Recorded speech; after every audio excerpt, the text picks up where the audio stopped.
అందరికీ నమస్కారం అండి. తెలుగు స్టోరీ బుక్ ఛానల్కి స్వాగతం. ఈరోజు నేను మీకు వినిపించబోతున్న కథ మేడేపల్లి రంగవల్లి గారు రచించిన క్షేమంగా ఉండాలని. కథను చివరి వరకు వినండి. నచ్చితే లైక్ చేయండి. కొత్తగా మన ఛానల్ని చూస్తున్నట్లయితే కనుక సబ్స్క్రైబ్ చేసుకోవడం అస్సలు మర్చిపోవద్దు. మరిక కథలోకి వెళ్ళిపోదామా?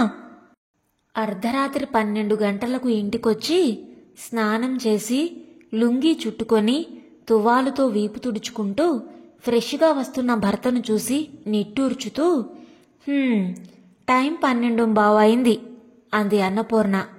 అవును తెలుసు, అయితే ఏంటి అన్నాడు చాలా సాధారణంగా శివానంద్. ఏదో 9 గంటలప్పుడు భోజనానికి వచ్చినట్లు ఎలా వచ్చారో, ప్రపంచం సగం నిద్రలో ఉందిప్పుడు. కంచంలో అన్నం వడ్డిస్తూ అంది వ్యంగ్యంగా. ఆ ప్రపంచం వేరు, నా ప్రపంచం వేరు. నీకు కష్టమైతే తలుపు తీసి వెళ్ళి పడుకోకపోయావా? నేనే వడ్డించుకుందును కదా సౌమ్యంగా అంటూ చారు పోసుకున్నాడు. మీరు చెప్పలేదనే చెప్పారుగా, ఇహ అలాగే అంటూ విసవిస బెడ్రూంలోకి వెళ్ళిపోయింది అన్నపూర్ణ. శివానంద్ నవ్వుకొని అన్నం తినేసి కంచం సింకులో పడేసి చేతులు కడుక్కొని బెడ్రూంలోకి వెళ్ళాడు. అన్నపూర్ణ అటు తిరిగి పడుకుంది. శివానంద్ చప్పుడు చేయకుండా వెళ్ళి ఆమె పక్కన పడుకొని దుప్పటి మీదకు లాక్కున్నాడు. అప్పుడిటు తిరిగింది అన్నపూర్ణ. అతని గుండెపై చెయ్యేసి రాస్తూ, మీకేమైందో తెలీదు. ఎప్పుడు వారింటికే వచ్చేవారు. మా అందరితో సరదాగా గడిపేవారు. పిల్లల చదువులు పట్టించుకునేవారు. ఇంచుమించు 2 నెలలయింది. 9ంటికి ఇల్లొదులుతున్నారు. అర్ధరాత్రింటికి వస్తున్నారు. పిల్లలు నా మాట వినడం లేదు. అస్తమాను టీవీ దగ్గరే కూర్చుంటున్నారు. పెందరాలే రమ్మంటే విసుక్కుంటున్నారు. ఎందుకు చెప్పండి, ఏమైంది మీకు? వాళ్లకు చెప్పలేక చస్తున్నాను. నా వల్ల కాదు. మీరే ఏదైనా వాళ్లకు చెప్పుకోండి అని చెప్తూ మీదకు రాబోయింది. శివానంద్ ఆమె భుజం పట్టి వెనక్కి నెడుతూ, చూడు, ఈ విషయాన్ని నువ్వు భోజనం దగ్గరే చెప్తే బావుంటుంది. ఈ సమయంలో ఈ విధంగా చెప్పడం నాకు నచ్చలేదు. నా బాధ్యతలేవో నాకు తెలుసు. నీ చేత చెప్పించుకునే కర్మేం వద్దు నాకు. నేనేమన్నా తాగి తూలుతూ వస్తున్నానా? పేకాట్లో జూదాలు ఆడి డబ్బు తగలేస్తున్నానా? మీ అందరి క్షేమం కోసమే నేనేం చేసినాను. పిల్లలకి రేపు చెప్తాను, నువ్వు పడుకో అనేసి అటు తిరిగి పడుకున్నాడు. అన్నపూర్ణ కన్నీళ్లతో అటువైపు తిరిగింది. రాత్రైతే ఒక్క క్షణం ఆలస్యం చేయకుండా కౌగిట్లోకి తీసుకునే ఈయన మల్లెపూలు, తెల్లచీర, చేతి స్పర్శ వేటికి స్పందించడం లేదేంటి? ఏమైంది ఈయనకి అని ఆలోచిస్తూనే నిద్రలోకి జారుకుంది. తెల్లారింది. అన్నపూర్ణ లేచి హాల్లోకి వచ్చేసరికి పిల్లలిద్దరినీ చెరోవైపు కూర్చోబెట్టుకుని వాళ్ల భుజాలు తడుతూ ఏదో చెప్తున్నాడు శివానంద్. క్యారియర్ కట్టించేలోపే ఏదో ఫోన్ రావడంతో శివానంద్ స్నానం చేసి స్కూటర్ తీసుకుని వెళ్ళిపోయాడు. అప్రయత్నంగా అన్నపూర్ణ వాచీ కేసు చూసింది. 8:15 అయింది. ఇంత తొందరగా వెళ్ళిపోయారేంటి అనుకుంటూ తలుపేసుకొచ్చి క్యారియర్ డైనింగ్ టేబుల్ మీద పెట్టి సోఫాలో కూర్చుని టీవీ ఆన్ చేసింది. ఏదీ రాలేదు. కనెక్షన్ సరిగా లేదు కాబోలు అనుకుంటూ వెళ్లి టీవీ వెనక్కు చెయ్యి పెడితే వైరు తగల్లేదు. సందీప్, సవిత, కేబుల్ వాళ్ళొచ్చి కనెక్షన్ కట్ చేశారేమిటి? మీకేమైనా తెలుసా అంటూ అడిగింది. లేదమ్మా, పొద్దున్న నాన్నగారే కట్ చేశారు. అన్నయ్యకి నాకు 10th, ఇంటర్ పబ్లిక్ పరీక్షలు కదా, అందుకని టీవీ చూడకుండా ఉండడానికి ఆ ఏర్పాటు చేశారు అంది సవిత. అంతేకాదమ్మా, ఇవిగో ఈ 200 నా చేతిలో పెట్టి నిన్ను మమ్మల్ని సినిమాకెళ్ళి హోటల్లో భోంచేసి రమ్మన్నారు. రేపటి నుంచి బాగా కష్టపడి చదవాలని ఆర్డర్ వేశారు అంటూ 4 50 నోట్లు అన్నపూర్ణ చేతిలో పెట్టాడు సందీప్. 3 50 నోట్లు తిరిగిచ్చేస్తూ 200 ఈ మహానగరంలో సినిమా చూసి భోంచేసి రావడానికి ఇవేమూలకొస్తాయి? నేను రానుగాని ఈ 50 నాకివ్వండి. ఇంట్లో నూనె నిండుకుంది. ఈ 150 పెట్టి మీ ఇద్దరే వెళ్ళిరండి. నే ఇంట్లో ఉంటాను. మళ్ళీ మీ నాన్న వచ్చేటప్పటికి వండాలి కదా. నా బ్రతుక్కి తోడు సినిమా ఒకటి అంటూ ఆ 50 నోటు తీసుకుని ఎదురుగా ఉన్న కిరాణా షాపు నుంచి 1/2 కేజీ రిఫైండ్ ఆయిల్ కొనుక్కొచ్చింది అన్నపూర్ణ. పిల్లలిద్దరూ కాలేజీకి స్కూల్కి వెళ్ళిపోయాక పనేం లేక సోఫాలో కూర్చున్న అన్నపూర్ణకు ఆలోచనలు ముసురుకున్నాయి. ఏమిటీనా ఇలా ప్రవర్తిస్తున్నారు? 2 నెలల క్రిందట వరకు బాగానే ఉన్నారు. జీతంలో ఇంటికిచ్చేది తగ్గించారు. చదివే తీరిక లేదని పేపర్ మాన్పించేశారు. పాలు 1/2 లీటర్ తగ్గించారు. పోర్టికోలో బయట పెరట్లో లైట్లేస్తే ఆర్పేస్తున్నారు. మోటార్ ఒకసారే వేయాలని ఆర్డర్ వేశారు. సినిమాలకి షికార్లకి బంద్ చేశారు. అన్నింటికన్నా ముఖ్యంగా బెడ్రూంలోకి అడుగు పెడుతూనే ఊపిరాడనీయకుండా చుట్టేసి అలసి సొలసి వచ్చే నాకు నీ కౌగిలే సేద తీరుస్తుందంటూ బదలని ఈయన నా గాలి తగిలితేనే పెడముఖం పెడుతున్నారు. ఎందుకిలా ప్రవర్తిస్తున్నారు? ఇలా రకరకాలుగా ఆలోచిస్తూ కూర్చుంది. ఇంకా ఆలోచనల నుంచి తేరుకోకముందే ఫోన్ మోగింది. వెళ్ళి తీసింది. హలో హలో అత్తా, నేను నరేష్ని. మా అమ్మకు బాగలేదు. గుప్తా నర్సింగ్ హోంలో చేర్చాం. మా ఆమెకి చెప్పండి అంటూ అవతల వ్యక్తి హడావిడిగా ఫోన్ పెట్టేశాడు. టైం చూసింది అన్నపూర్ణ. 3:30 అయింది. శివానంద్ కోసం ఆఫీస్కి ఫోన్ చేసింది. అన్నపూర్ణ 10:30 అప్పుడు తలుపు చప్పుడైతే వెళ్ళి తీసింది. పిల్లలు మీరా? మీరసలు సినిమాకి వెళ్లారనే సంగతే మర్చిపోయాను. మీ నాన్న వచ్చారనుకున్నాను అంటూ మళ్లీ తలుపేసొచ్చి నవల పట్టుకు కూర్చుంది. పిల్లలు ఎవరి గదుల్లోకి వాళ్ళు వెళ్ళిపోయారు. ఎప్పుడు నిద్రపోయిందో తెలియదు గాని తలుపు చప్పుడైతే లేచి వాచీకేసి చూసింది. 11:45 అయింది. నిట్టూర్చుతూ వెళ్లి తలుపు తీసి పక్కన నుంచుంది. శివానంద్ వచ్చి స్కూటర్ పార్క్ చేసి దండం మీద తువ్వాలు లాక్కొని బాత్రూంలోకి వెళ్లబోతూ ఉంటే చటుక్కున తలుపేసి వచ్చి బాత్రూంకి అడ్డంగా నిలబడి 3 గంటలప్పుడు పర్మిషన్ పెట్టి వెళ్లారట. ఎక్కడికెళ్లారు? ఉక్రోషంగా అడిగింది. అదా, ఆఫీస్ పని మీద వెళ్లాను. అయినా ఎందుకు చేశావు? ఆమె పక్క నుంచి లోపలికెళుతూ అన్నాడు. ఆఫీస్ పనైతే ఫీల్డ్ వర్క్ అంటారు కదా, పర్మిషన్ అని ఎందుకు చెప్తారు? అంది ఆరా తీస్తున్నట్లుగా. అమ్మో, షార్పుగానే పనిచేస్తుందే బుర్రా ఈ వయసులో కూడా అన్నాడు ముఖానికి సబ్బు పట్టించుకుంటూ. చావు కాలానికైనా తెలివితేటలు రావద్దా అంది చివుక్కున. అంత మాటలెందుకు గాని ఆఫీస్కెందుకు చేశావు? ముఖం తుడుచుకుంటూ బయటకు వస్తూ అన్నాడు. మీ అక్కయ్యకు సీరియస్గా ఉందట. 3 గంటలప్పుడు మీ మేనల్లుడు ఫోన్ చేశాడు. ఆ విషయం చెప్దామని ఫోన్ చేశాను. లేకుంటే నాకేం అవసరం? పెడసరంగా అంది కంచాలు టేబుల్ మీద పెడుతూ. అలాగా, మరిలా మెల్లగా చెప్తావే? ఉండు, ఎలా ఉందో ఫోన్ చేసి కనుక్కుంటాను అంటూ హాల్లోకి వెళ్లి ఫోన్ చేసి మాట్లాడి డైనింగ్ టేబుల్ వద్దకొచ్చాడు.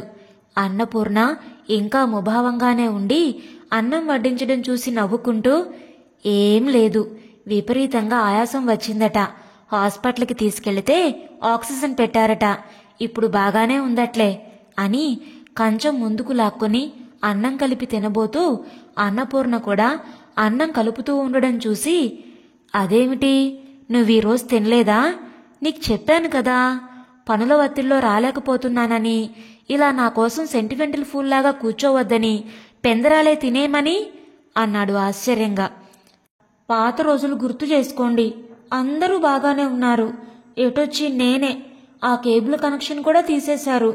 నా కాలక్షేపం అదే కదా ఉక్రోషంగా కన్నీళ్లతో అంది. పిల్లలు టీవీ చూస్తూ చదువు ఎగ్గొడుతున్నారని నువ్వేగా అన్నావు. ఈ వయసులో నీకు నాకు కాలక్షేపాల కంటే వాళ్ల చదువే ముఖ్యం. వాళ్ల చదువు బావుండాలంటే ఆ కనెక్షన్ ఉండకూడదు. అందుకే తీసేశాను. నీ కాలక్షేపానికి మొబైల్ లైబ్రరీకి 25 రూపాయలు కడితే వీక్లీలు మంత్లీలు తెచ్చి పడేస్తాడు. చదువుకో అన్నాడు అన్నం వడ్డించుకుంటూ. నాకు తినాలని లేదు. మీరు తిని అలా వదిలేయండి. నేను రేపు క్లీన్ చేస్తాను అని చెయ్యి కడిగేసుకొని బెడ్రూంలోకి వెళ్ళిపోయింది. శివానంద్కి కూడా తినాలని అనిపించక చెయ్యి కడిగి ప్లేట్లు సింకులో పడేసి టేబుల్ క్లీన్ చేసి వెళ్లి బెడ్రూంలో బెడ్ మీద చూస్తే అన్నపూర్ణ లేదు. గదంతా పరికిస్తే ఓ మూల చాప మీద దిండేసుకొని పడుకొని కనిపించింది. శివానంద్ తలుపేసొచ్చి ఆమె పక్కగా కూర్చొని, పూర్ణ లే, ఇదేంటిక్కడా, లే బెడ్ మీద పడుకో అన్నాడు. అన్నపూర్ణ కదలకపోయేసరికి భుజం మీద చెయ్యేసి కుదిపి, లే పూర్ణ, ఏంటి మొండితనం, పద బెడ్ మీద పడుకో అన్నాడు. మీరు పడుకోండి అక్కడ, నే పడుకుంటే మీ ప్రైవసీ దెబ్బతింటుంది, మీరెళ్ళండి అంటూ చెయ్యి విదిలించి కొట్టింది. హరే ఏంట్రా, నీకు పిల్లలకు ఏనాటికి నేను ద్రోహం చెయ్యను, నన్ను నమ్ము, ఇక ఈ విషయంలో రెట్టించుకురా, లే నువ్వు బెడ్ మీద పడుకో అంటూ భుజం పట్టుకు లేపాడు. అప్పుడు దిండు పట్టుకుని వెళ్లి బెడ్ మీద పడుకుంది. శివానంద్ వెళ్లి ఆమె పక్కన పడుకున్నాడు. అతని భుజం ఆమె భుజానికి తగిలి ఆమె అతని వైపు తిరిగింది. శివానంద్ పైకప్పుకేసి చూస్తూ ఏదో ఆలోచిస్తున్నాడు. ఏంటండి ఆలోచిస్తున్నారు అంటూ అతనికి దగ్గరగా జరిగింది. అలా జరిగినప్పుడు ఆమె వక్షస్థలం వెచ్చగా మెత్తగా శివానంద్కి ఒత్తుకుంది. దాంతో శివానంద్ ఊపిరి బిగబట్టి, ఏం లేదు, నిన్ను పిల్లల్ని గురించి కాక ఇంకేం ఆలోచిస్తాను అంటూ దాదాపు తన మీదకు జరగబోతున్న ఆమెను వెనక్కి నొక్కి పట్టాడు. అతను స్పందించాడనుకొని తను వెనక్కి జరిగి అతని వీపు చుట్టూ చేతులేసి దగ్గరకు లాక్కోబోయింది. పూర్ణ ప్లీజ్, నన్ను అర్థం చేసుకో, నాకా మూడ్ లేదు, నన్ను రెచ్చగొట్టి ప్రయోజనం లేదు. అయినా మనమేమైనా వయసులో ఉన్నావా? అడపాదడపా సుఖించడానికి నీకు 38, నాకు 44. ఈ వయసులో తలుపులు బిడాయించుకొని ఇలా ప్రవర్తిస్తే పిల్లల దగ్గర బాగోదు, నువ్వు పడుకో అంటూ హాల్లోకెళ్ళి సోఫా మీద పడుకుండిపోయాడు. అభిమానం దెబ్బతిన్న దాన్లా అచేతనమై ఉండిపోయింది అన్నపూర్ణ. ఇన్నాళ్ళు దీనికి వయసుతో నిమిత్తం లేదనేవాడు. అలసిన తన శరీరానికి ఇదే మందనేవాడు. ఇది లేకపోతే ఉండలేననేవాడు. ఇప్పుడేంటిలా అని కళ్ళనీళ్లు పెట్టుకుంటూ నిద్రపోయింది. మర్నాడు ఏమీ మాట్లాడకుండా పనులు చేసుకుంటూ పోయింది. సాయంత్రం పనులన్నీ చేసుకుంటూ ఉంటే ఫోన్ రింగ్ అయింది. ఫోన్ తీసి హలో అంది. అవతల నుంచి హలో అని ఆడగొంతు. నేను శశినండి, శివానంద్ గారున్నారా? లేరు, ఇప్పుడే రారు, రాత్రి 11 అవ్వచ్చు, మీరెవరు అని అడిగింది. అవతల ఫోన్ కట్ అయింది. ఎవరి శశి? ఆయన ఆఫీసులో అందరూ మగవారే కదా. టైపిస్టా, స్టెనోనా, ఎవరిమే? ఇలా పలు పలు విధాలుగా ఆలోచిస్తూ వంట ముగించి పిల్లలకి పెట్టి తను అతని కోసం ఎదురుచూస్తూ కూర్చుంది. 10:30కే వచ్చాడు శివానంద్. ఇవాళ పెందరాలే వచ్చారే, వ్యవహారాలు త్వరగా తెమిలిపోయినట్లున్నాయి అంది వ్యంగ్యంగా. ఇదిగో పూర్ణ, అపార్థం వద్దన్నాను, ఇక రెట్టించుకు చికాగ్గా అన్నాడు తలుపేస్తూ. ఎవరో శశి అంట, 7:30కి ఫోన్ చేసింది, ఎందుకని అడిగేలోపే పెట్టేసింది. ఎవరావిడా? ఆరాగా అడిగింది. ఆవిడ ఇంటికెందుకు చేసింది చెప్పమా అంటూ హడావిడిగా వెళ్ళి ఫోన్ తీసి ఏదో నెంబర్ డయల్ చేసి, హలో నేనే, ఇందాక ఫోన్ చేశారట, రేపొస్తాను, పని ఒత్తిడి వలన రాలేకపోయాను, ఉంటాను, గుర్తు చేసినందుకు థ్యాంక్స్ అంటూ మాట్లాడి ఫోన్ పెట్టేశాడు. అన్నపూర్ణ కళ్ళు అప్పగించి చూస్తూ ఉండిపోయింది. తరచూ భర్త అక్కడికి వెళుతున్నాడు అన్నట్లు అవగాహన అయింది. ఎంత తెలివిగా గౌరవంగా టెలిగ్రాఫిక్ లాంగ్వేజ్లో మాట్లాడితే మాత్రం తను అర్థం చేసుకోలేదా?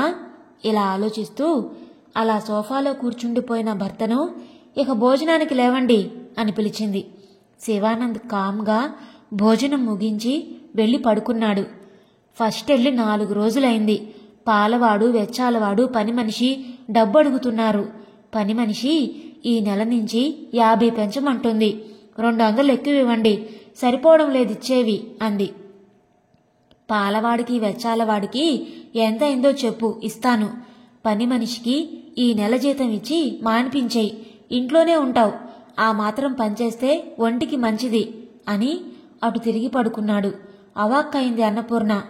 చూడు, నిష్ఠూరమైన కష్టమైనా ఇది తప్పదు, అట్టే విసిగించుకో అంటూ పడుకున్నాడు. తెల్లారి ఆఫీస్కి వెళుతుంటే పిల్లలు పాకెట్ మనీ అడిగారు. చూడండి, మీకేం కావాలో లిస్టు రాసివ్వండి, అంతేగాని అడ్డమైన చిరుతిళ్ళు తినడానికి డబ్బు తగలేయకండి, ఆకలేస్తే అమ్మకి చెప్పి టిఫిన్సో స్నాక్సో తయారు చేయించుకొని తినండి, అంతేగాని డబ్బు తగలెట్టొద్దు. అందుకే పాకెట్ మనీ మరి లేదు మీకు అని తిట్టేసి వెళ్ళిపోయాడు క్యారియర్ తీసుకొని. చూడమ్మా నాన్నగారు అంటూ అమ్మని పట్టి కుదుపుతూ చెప్పింది సవిత. రోలొచ్చి మధ్యలతో మొరపెట్టుకుందని నాకెందుకర్రా చెప్తారు? నా చేతికి కూడా పైసా ఇవ్వనన్నారు. అన్నీ ఆయనే చూసుకుంటారుట. పని మనిషిని కూడా మాన్పించారు. నేనెవరికి చెప్పుకోవాలి అని వంటింట్లోకి వెళ్ళిపోయింది అన్నపూర్ణ. కాలం గడుస్తోంది. పిల్లలిద్దరూ ఫస్ట్ క్లాసుల్లో పాస్ అయి ఇంటర్లో సవిత, డిగ్రీలో సందీప్ జాయిన్ అయ్యారు. సంవత్సరం గడిచింది. శివానంద్ ఇంట్లో పరిస్థితుల్ని ఇంకా టైట్ చేసేశాడు. పొద్దున్న 8:30కే వెళ్ళిపోతున్నాడు. రాత్రి 12ంటికి వస్తాడు. అన్నపూర్ణ దాదాపు అతనితో మాట్లాడడం మానేసింది. ఆ శశి అన్న ఆవిడికి శివానంద్కి ఏదో సంబంధం ఉందని రూఢీ చేసుకుంది. అక్కడ పబ్బం గడుస్తుంది కనుకనే నా ముఖం చూడడం లేదు అనుకుని ఓ రోజు నిలదీసింది. అన్నీ సహించాను. సౌకర్యాలన్నీ కట్టేసి కష్టపడమంటే పడ్డాను, భరించాను. ఒంటి కష్టం ఎంతైనా ఓర్చుతాను. మనసుకి నా జీవితానికి కష్టం కలిగితే సహించను, భరించను. నాకేం తక్కువైందని దాన్ని వెతుక్కున్నారు? ఏసిడింపుగా అంది. నోర్ముయ్, శశిరేఖని ఒక్క మాటన్నా సహించను. ఆమె చాలా ఉత్తమురాలు. నీకిప్పుడు అర్థం కాదు. అర్థమైనాడు నువ్వే బాధపడతావు. నీకు చెప్పాను కదా, నీకు పిల్లలకు ద్రోహం చేయనని. ఎందుకిలా నన్ను రెచ్చగొట్టి శాంతి లేకుండా చేస్తావు అన్నాడు గట్టిగా కేకలేస్తూ. ఆ కేకలకి భయపడి అన్నపూర్ణ ఊరుకుంది. పిల్లలు వింటే బావుండదని, ఈ వయసులో వారి ఎదుట ఈ అల్లరి ఏ పరిణామాలకి దారితీస్తుందో అని ఊరుకుండిపోయింది. ఏమీ చెయ్యలేక నిస్సహాయంగా గుడ్లనీరు కుక్కుకుంటూ వెళ్ళిపోయింది. 3 ఏళ్లు గడిచాయి. సందీప్ డిగ్రీ అయ్యి కంప్యూటర్స్ చేస్తూ కాంపిటేటివ్ టెస్టులకు ప్రిపేర్ అవుతున్నాడు. సవిత డిగ్రీ 2వ సంవత్సరంలో ఉంది. శివానంద్ ఏమీ మారలేదు.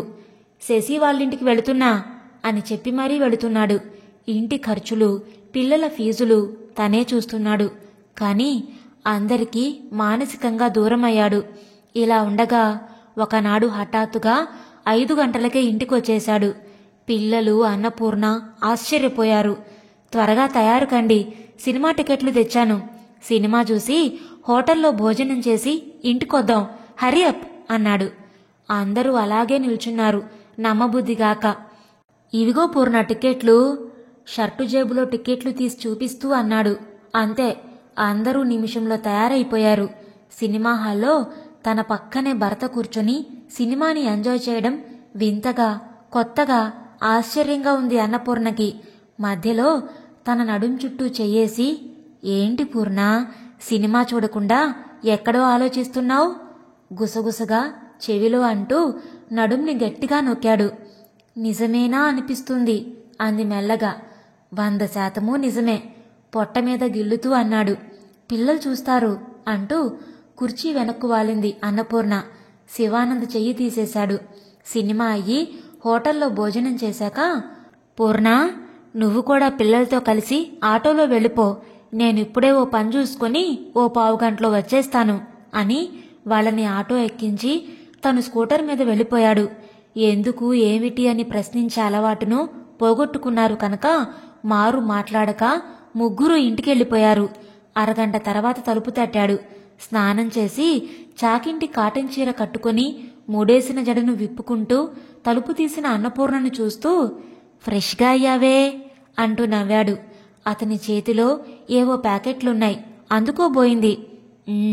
ఇవ్వను, నే తీసుకెళతాలే అంటూ బెడ్రూంలోకి వెళ్ళిపోయాడు. తాళాలన్నీ వేసి పాలు తోడుబెట్టి వంటింటి తలుపేసి 15 గంట తర్వాత బెడ్రూంలోకి అడుగుపెట్టిన అన్నపూర్ణ, పడక గదిలోకొచ్చానా, స్వర్గంలోకొచ్చానా అన్నట్లు ఆశ్చర్యపోయింది.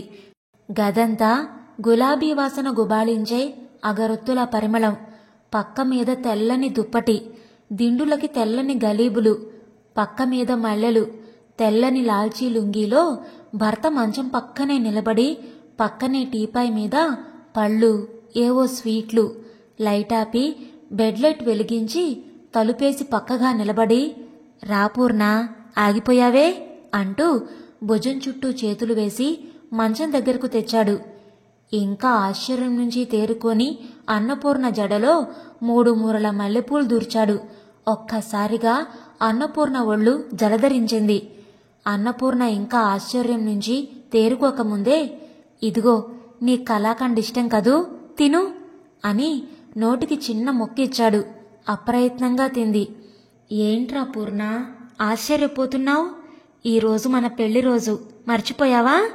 లాలనగా అంటూ ఆమెను వెనక్కు పడుకోబెట్టాడు. మనిద్దరం భార్యాభర్తలమని మర్చిపోయి 3 ఏళ్ల పైన అయింది. పెళ్లి రోజు కూడా గుర్తుంటుందా అనుకుంది. ఏంట్రా నువ్వింకా ఆశ్చర్యం నుంచి తేరుకోలేదా అంటూ ఆమెను పూర్తిగా ఆక్రమించుకున్నాడు.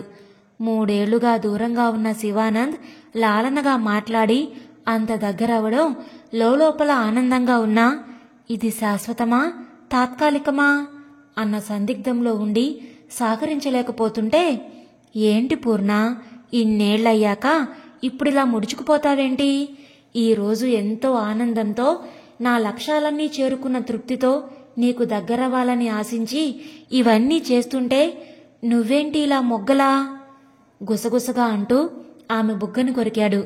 దాంతో ఆమె స్పృహలోకొచ్చి ఇది నిజమే అని నిర్ధారించుకున్నాక తన 2 చేతులతో అతన్ని చుట్టేసింది. ఆ క్షణం ఎక్కడ జారిపోతుందో అని, ఆ క్షణాన్ని భద్రపరుచుకోవాలని. పిచ్చి, ఇంత ఆరాటం తపన దాచుకొని ఇన్నాళ్ళు దూరంగా ఎలా ఉండగలిగారండి? గోముగా అతని చెంపకు తన చెంపను రాస్తూ అడిగింది అన్నపూర్ణ. చిన్నగా మూలుగుతూ ఆమెను మరింత వాటేసుకున్నాడు తప్ప జవాబివ్వలేదు శివానంద్. ఉండండి, తెల్లారినట్లుంది, పిల్లలు లేస్తే బాగోదు, అప్పుడే 5 అయింది అంటూ శివానందుని పక్కకు నెట్టి గబగబా చీర చుట్టుకొని జుట్టు ముడేసుకొని బాత్రూంలోకి పరుగుపెట్టింది అన్నపూర్ణ. తలారా స్నానం చేసి వచ్చి కాఫీ చేసి తెచ్చి, ఏమండి కాఫీ తాగి పడుకోండి, ఈరోజు సెలవు పెట్టి హాయిగా రెస్ట్ తీసుకుందురుగాని అంటూ అటు తిరిగి పడుకున్న అతన్ని కుదిపింది. ఆ కుదుపుకి ఒత్తిగిలి పడుకున్నవాడు వెల్లికిలా అయ్యాడు. ఏమండి కాఫీ అతని గుండెపై చేత్తో రాస్తూ లేపింది. శివానంద్ లేవలేదు. కాఫీ టీపాయ్ మీద పెట్టొచ్చి ఏమండి ఏమండి అంటూ కుదిపింది. శివానంద్ లేవలేదు. ఒరే సందీప్, సవిత, మీ నాన్నగారు లేవడం లేదు, రండ్రా అంటూ గుమ్మంలో నుంచే కేకపెట్టింది. పిల్లలిద్దరూ వచ్చి నాన్నా నాన్నా అంటూ కుదిపారు. శివానంద్ లేవలేదు.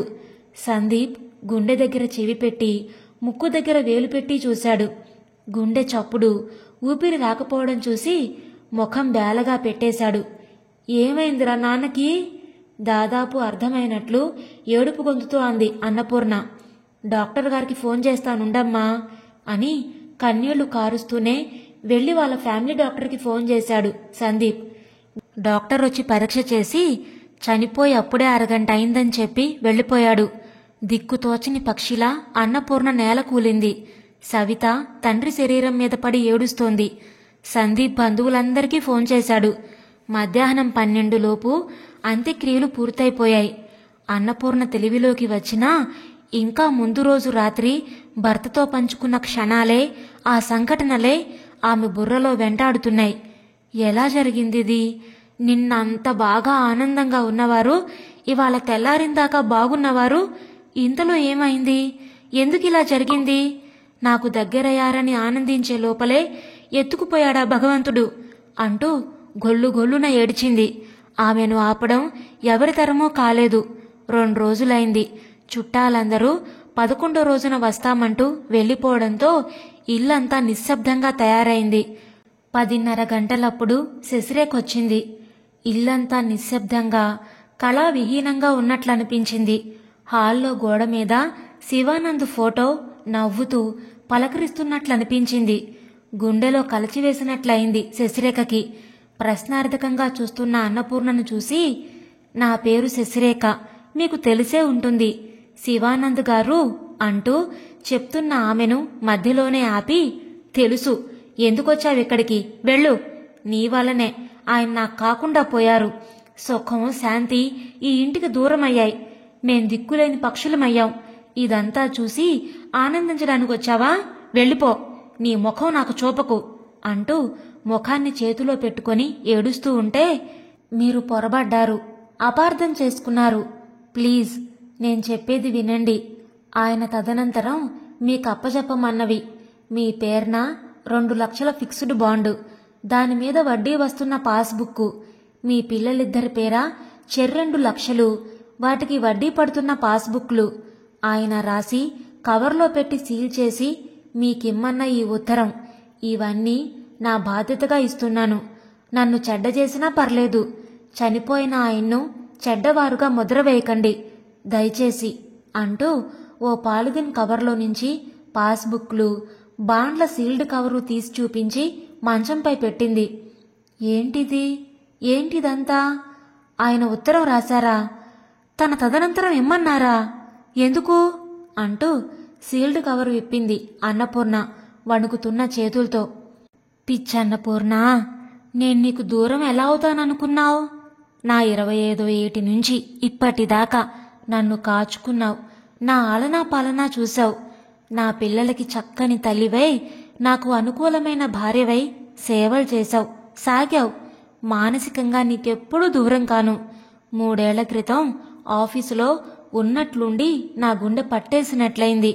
ఆ తర్వాత వారం రోజులకొకసారి మళ్లీ ఇంట్లో రాత్రి అలాగే పట్టేస్తే గుండెకు సంబంధించిందేమోనని కార్డియాలజిస్ట్ వద్దకు వెళ్లాను. వాళ్లంతా చెక్ చేసి టెస్టులన్నీ అయ్యాక డాక్టర్ గారు చెప్పారు 75% నా గుండెలో కవాటాలు మూసుకుపోయాయని, 3-4 ఏళ్లలో నా ఆయుష్ తీరిపోతుందని. కానీ ఆపరేషన్కి లక్షలు ఖర్చు పెట్టే పరిస్థితుల్లో మనం ఎక్కడున్నాం? ఇల్లు కూడా PF లోన్ పెట్టి కట్టాం, ఇంకే లోన్లు పెట్టే అవకాశమూ లేదు. ఇల్లమ్మి ఆపరేషన్ చేయించుకుంటే ఆనక నేళ్లేని వాళ్ళమవుతాం. ఇవన్నీ ఆలోచించి ఒక నిర్ణయం తీసుకున్నాను నేను. ఒకవేళ నా ఆయుష్ తీరి నేను చచ్చిపోతే మీరెలా బ్రతుకుతారు? చక్కటి ఇంట్లో అన్ని సౌకర్యాలతో హాయిగా ఉంటున్న మీరు అకస్మాత్తుగా వాటికి దూరమైతే ఎలా బ్రతుకుతారు అని తలుచుకుంటే నా గుండె కలుక్కుమనేది.